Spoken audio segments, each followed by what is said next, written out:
আজকে কয়েকটা স্পেসিফিক কথা বলবো। প্রথমত, আমি ঢাকা 18 যে ইলেকশন করেছিলাম সেখানে আমাদের ঢাকা 8-এ সেখানে একজন আমার সহযোদ্ধা মির্জা আব্বাস সাহেব অসুস্থ হয়েছেন, তো হসপিটালে ভর্তি আছেন। আল্লাহ তাআলা ওনাকে সুস্থতা দান করুন, সেই প্রার্থনা আমি করি আল্লাহ তাআলার কাছে।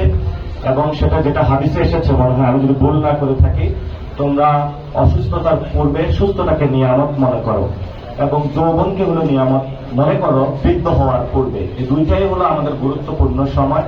যখন আমরা সুস্থ আছি, আমরা যুবক যারা, আমাদের এখনই যুদ্ধ যাবার সময়। তো আজকে যেটা পার্লামেন্টে হয়েছে, এটা হলো তারেক রহমানের হাত ধরে বাংলাদেশে আবারই আওয়ামী লীগের কনস্টিটিউশনাল এবং লেজিটিমেট ওয়েতে পার্লামেন্টারি সেশনের মধ্য দিয়ে আওয়ামী লীগের পুনর্বাসনের সূচনা হয়েছে।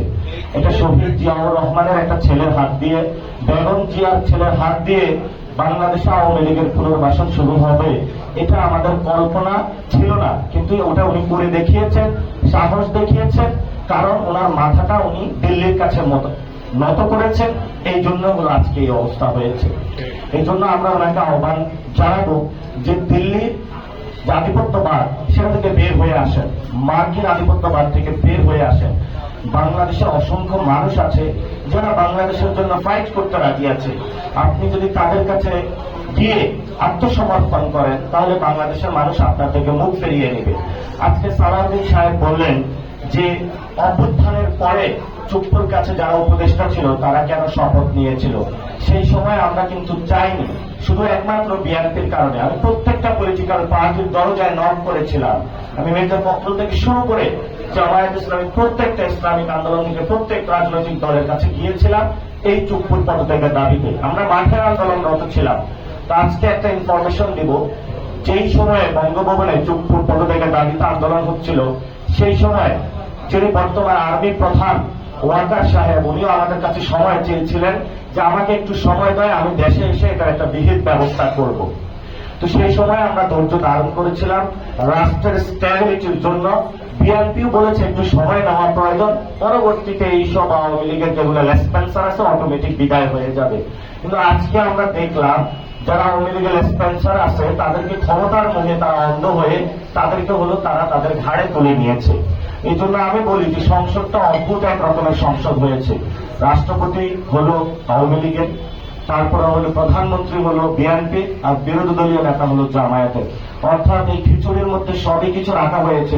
তো যেই খিচুড়ির মধ্যে আসলে আওয়ামী লীগ থাকবো, সেই খিচুড়ি আসলে বাংলাদেশের মানুষ খাবে না, এটা আমাদের স্পষ্ট বার্তা। এখন ওনারা যদি এটা সংসদে সমাধান না করতে পারে, তাহলে এটা হয়তো আমাদের রাজপথে পায়তারা করতে হবে। তখন যদি আমরা বঙ্গভবনের সামনে যাই, তখন আমাদেরকে বাবারা এটা বলবেন না যে তোমরা কেন বঙ্গভবনের সামনে আসছো। তখন আমাদের এই প্রটেস্টকে আপনারা মব বলে বা অন্য কোনো কিছু বলে আখ্যা দিবেন না। আপনারা যদি মনে করেন যে নির্বাচনের মাধ্যমে ইঞ্জিনিয়ারিং করে আপনারা ভারতের টিকিট নিয়ে আপনারা এখানে সংসদ ভবন দখল করেছেন গুন্ডা মাস্তান চাঁদাবাজদের নিয়ে, এবং বাংলাদেশের মানুষকে আপনারা গ্রিন কার্ড পেয়ে গিয়েছেন, এটা আপনাদের ভুল ধারণা। এবং যেই দল আপনার মেরুদণ্ড ভেঙেছে, যেই দল আপনার মাকে হত্যা করেছে, সেই দলেরই আপনি আজকে বৈধতা উৎপাদন করতে, অফিস করতে আপনি সর্বাগ্রে ভূমিকা পালন করেছেন। এটা জাতির সাথে ডিরেক্ট একটা গাদ্দারি। আমরা এটা এক্সপেক্ট করি নাই। আমরা তরুণ প্রজন্ম হতাশ, আলেম ওলামারা হতাশ, এবং যারা বাংলাদেশের নাগরিকরা রয়েছে, এটা কখনোই আপনাদের থেকে আমরা আশা করি নাই। এই যে কনস্টিটিউশন, সংবিধান বেগম জিয়াও বলেছিল যে আওয়ামী লীগের এই সংবিধান, মুজিবের এই সংবিধান, ভারতীয় এই সংবিধান আমরা আসলে ছুঁড়ে ফেলে দিব।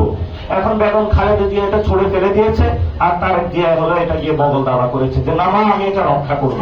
আচ্ছা, অর্থাৎ মা একদিকে বলেছেন, ছেলে হলেও এটাকে রক্ষা করতে গিয়েছে। এটা হলো আসলে ওই যে বলে না যে মা একটার জন্য আন্দোলন করেছেন আর ছেলে হলো বিরোধী পক্ষে হলো যোগ দিয়েছে।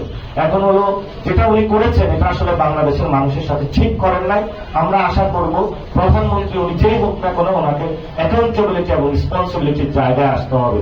অনেকে বলেন যে তোমরা কথাবার্তা বন্ধ করে দাও। আমরা বলবো যে কথাবার্তা তো আল্লাহ যেহেতু মুখ দিয়েছে, জবান দিয়েছে, তুমি কথাবার্তা কেড়ে নেওয়ার তোমাকে অধিকার কে দিয়েছে? সংবিধান আমাকে অধিকার দিয়েছে। যতদিন আমরা বেঁচে থাকি ততদিন কথা বলে যাব, কারণ কথাটাই তো ইম্পর্টেন্ট। কারণ এই কথা বলারই তো রাইটসটুকু আমাদের আছে, বাকি সবটুকু তো কেড়ে নিয়েছেন ভারতের বিভিন্ন আধিপত্যবাদ শক্তির মাধ্যমে। এই জন্য সেনাবাহিনী থেকে শুরু করে সিভিল সোসাইটি যারা আজকে সম্মতি উৎপাদন করছেন আওয়ামী লীগের পক্ষে, আপনারা যদি এটা করতেই থাকবেন তাহলে ভবিষ্যৎ যে পরিস্থিতি, সেই পরিস্থিতি হলো বাংলাদেশকে আপনারা একটা আফগানিস্তানের মতন যুদ্ধ বিধ্বস্ত দেশের দিকে নিয়ে যাচ্ছে।